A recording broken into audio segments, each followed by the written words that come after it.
In the days and weeks after the attack on the World Trade Center, New York City was in a state of virtual siege. Military barricades blocked off most of lower Manhattan. Families could not get access to information about missing loved ones. About 20% of the 2,996 killed came from Long Island suburbs.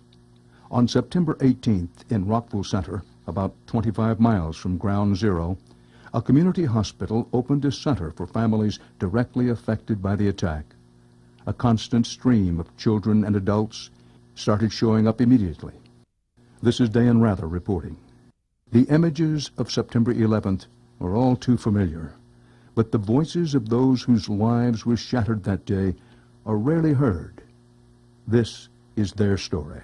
The first year I used to dream in Technicolor. I hear it, I smelt it, I saw it in color, I heard sounds. You know what it is? It's like a double edge. It hurts to remember and it hurts to forget. By giving traumatized and bereaved individuals, including extended family members and neighbors, their own special community where they can find healing and support, the WTC Family Center has pioneered a new approach in helping families heal from terrorism. My dad, when he was a fireman, when he went to work with the towers and it fell on him and he died. I turned on the TV and I saw the World Trade Center. I saw them fall, and then I said to myself, I know my dad's really strong, I bet he's gonna make it.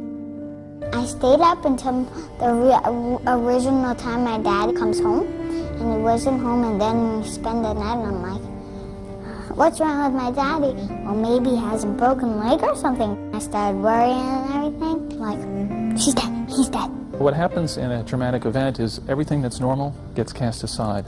Your world that you assume is there is all different, and what happens is a lot of families need to be with people who they can at least feel are going through what they go through. They need to first ground themselves in a safe place. Afterwards, they need to be in that safe environment, in that secure environment, find a place where they can start to let the trauma out bit by bit, let their worries and concern out bit by bit. After 9/11, we were too frozen to understand our feelings about the deep hurt we felt inside.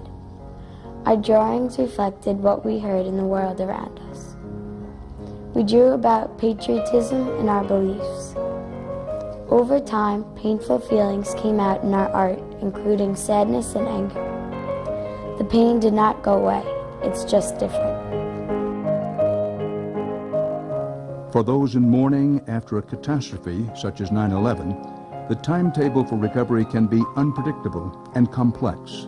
The children of 9/11 continue to long for murdered fathers or mothers.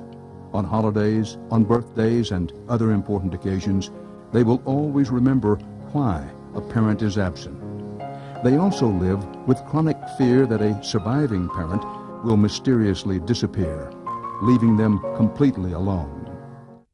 The World Trade Center Family Center makes it comfortable for them to hang out with other kids like themselves, kids who know what they're going through.